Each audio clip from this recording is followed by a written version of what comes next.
I have a question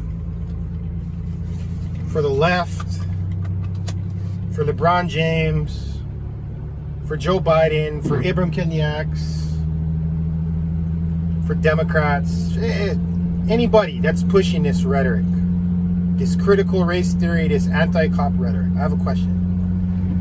What do you think is going to come of this? The end game. What is the end game? What if you get your way and you abolish police and you get critical race theory in every elementary school, right?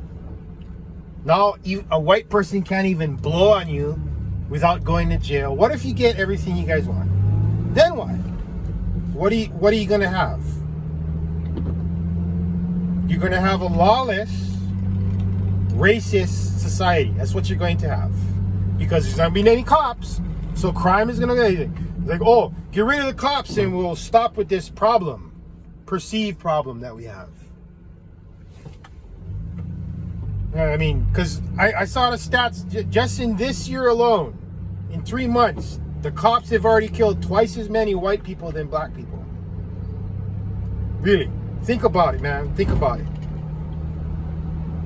If it's such a problem, I mean, and again, if you're armed and you're dealing with a cop, that doesn't, in my opinion, that doesn't count. Because you shouldn't be armed when you're fucking messing around with a police officer. That's just asking to get killed. So, you know, how many of them were unarmed?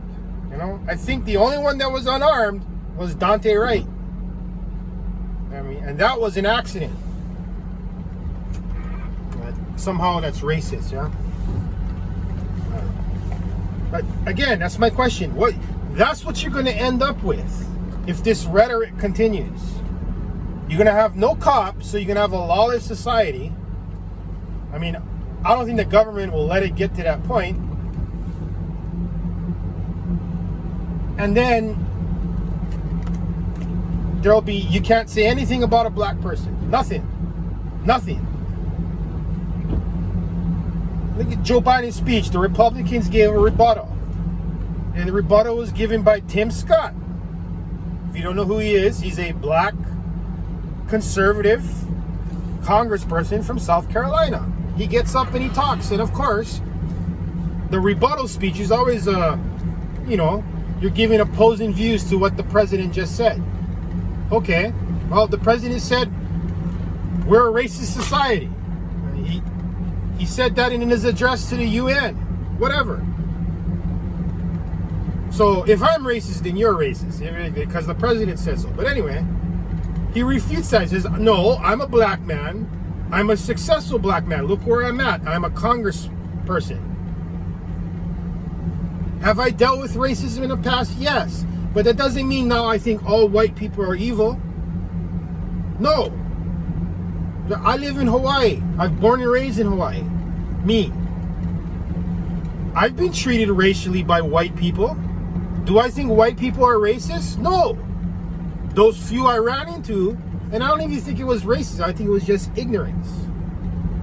And I get it. People come here from the mainland. They don't realize this is an island. We live differently here. We actually give a shit about our neighbor. We actually care about each other. Like Tulsi Gabbard said in her video the other day, aloha. That's what the world needs right now, is the aloha spirit. The aloha spirit is you care about your neighbor. You don't look at your neighbor by race. You know? Yes, we're all different because of our race and because of our culture, but that's just superficial stuff. You know, we may like different food. We may like different religion, whatever the fuck it may be. Really, the reality is, are you a good person or not? And that's how we should be judging people. They're in there marching the streets in North Carolina for a drug dealer who was shot by the police. They don't even know what happened. Okay, they don't have the body cam footage. They should release the body cam footage, but laws are different in different states. So everybody should wait until they see the body cam footage. No. They're just going with the narrative that he was executed. Right? Again, without any evidence, trying to convict these cops in the public eye. Right? this is where we're at with this rhetoric. I mean, they just they shot 2 police officers the other day in North Carolina. Do you think it had anything to do with the fact of this other case? I would think so.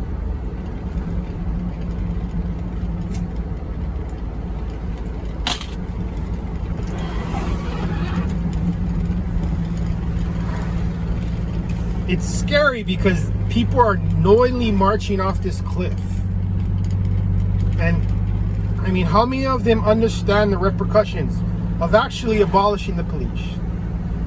Of actually allowing this racism, which is critical race theory, right? Saying that all white people are oppressors and all white people are racist. I'm sorry, that's racism, man. That's the very definition of racism. And people are knowingly marching off this cliff. Nothing good's gonna come of it, because there's gonna be people that resist it, like me, like at least half America. We're going to resist it. We're not gonna buy into it because it's poison, and we will be labeled the racist. That's the irony of it. Their idea is to combat racism, which again is a very minute problem. It's not the big problem that people make it out to be. It's a very minute problem. But their idea to combat that perceived problem is with more of the problem. You couldn't write this shit. We're gonna combat racism with segregation. And they're actively doing this on college campuses. People of color event, white people not invited. They're doing it at the legislative level. This program is only for fucking people of color. I'm sorry, that's segregationism. That's racism right there. And these people are doing it, not even thinking about it. Not even thinking about how fucking hypocritical it is to call yourself an anti-racist and yet you're doing racist things.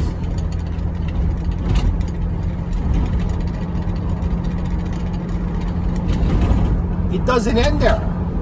It doesn't end. That's how left-wing ideology goes. It doesn't end. You're calling Tim Scott, okay, a black conservative. Okay? I know that blows your mind, you fucking liberals out there, but yes, there are black people that are conservative. Does that make them evil? No, it doesn't. But in your eyes, it does.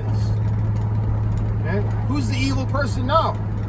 But anyway, they're calling him, well, what was trending on Twitter?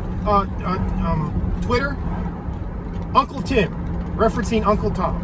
Now, anybody who posted that, okay, anybody, and it was thousands of people that did that, okay? It was the #1 trending topic the day after the speech.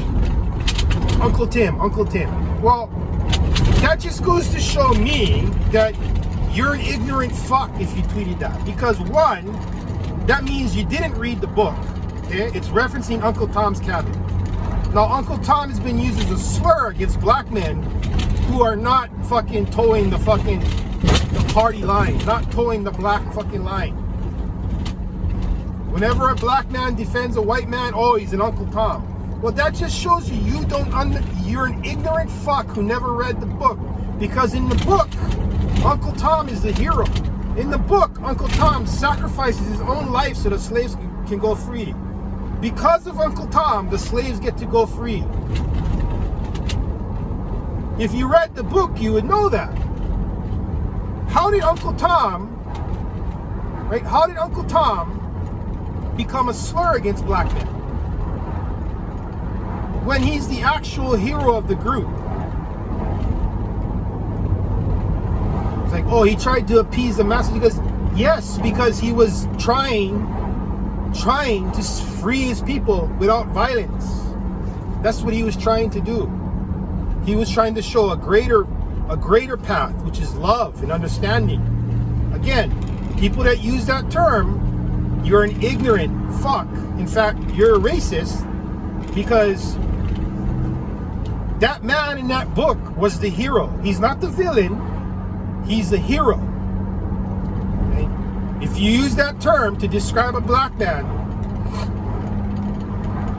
that doesn't toe the party line, that means you're ignorant, that you never read the book. So good on you, people. You're using a racist term and you don't even know it.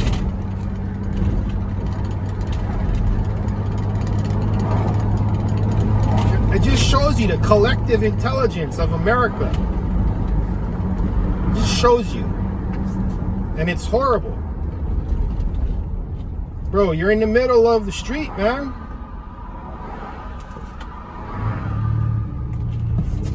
Yeah, okay. Again, wherever I go, people in Hawaii can't drive. I think that's true of everywhere, though. They hand out fucking driver's license like it's candy. Anyways, yes, LeBron, I'm talking to you. Ibram Kendi X, I'm talking to you. Successful black men, okay? If America is so racist, then how come you're so successful? Okay? Now, it's easy to understand a LeBron state because he's a really good basketball player. Nobody can take that away from him. He's really good. He's not as good as he thinks he is, but again, that's my personal opinion. Okay? Everybody has their starting five in basketball. If you ever watch basketball, you think about, if I could make a starting five of all the best basketball players, and really, you can only make a starting five of the basketball players that you've actually seen play. People put Wilt Chamberlain, like you never saw Wilt Chamberlain play. How can you say that? Anyways, I used to put LeBron James in my starting five, but fuck that, motherfucker don't even make my top 10 because he's a fucking piece of shit.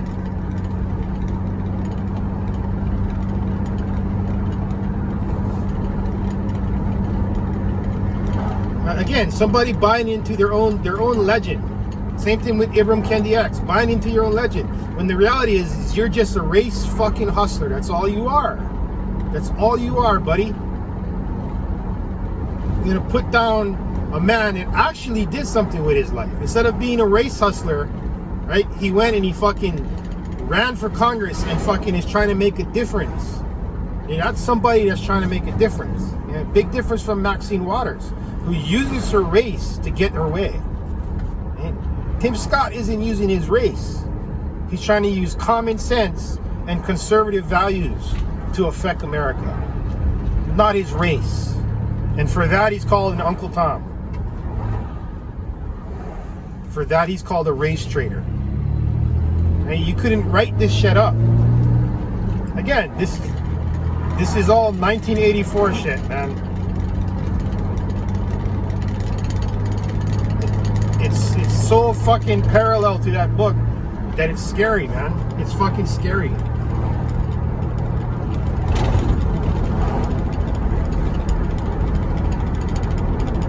I think people are waking up. Some people are anyway.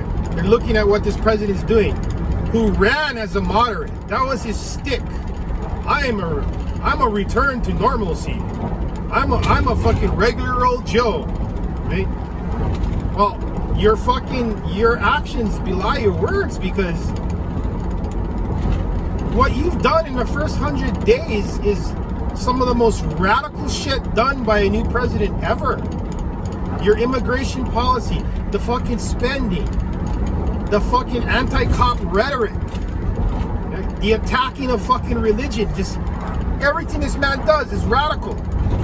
Yet he ran as a moderate. I mean, I know for a fact there's a whole bunch of moderates that voted for him and are regretting that fact, because this didn't happen under Donald Trump. Even though they pushed it in the media every day, Donald Trump's radical, blah, blah, blah. Really, if you really look at it with a rational brain and an open mind, you'll know that what Donald Trump did, there was nothing radical about what he did during his tenure. He did what a normal conservative would do, pretty much. What Joe Biden is doing is not even what a normal Democrat would do. It's so far left, right, that even the moderates in his own party are going, wait a minute. You're supposed to be moderate, regular old Joe, not crazy progressive fucking dye your hair fucking pink fucking commie Joe. No. Again, Joe's not there. Right? Joe is a demented old man. He's not there. Just look at the two women that were sitting behind him. The two most crazy progressives in all of Congress. That's sitting behind him. That's who's running the country. That's who's making decisions right there. Joe doesn't even know what he had for fucking dinner last night.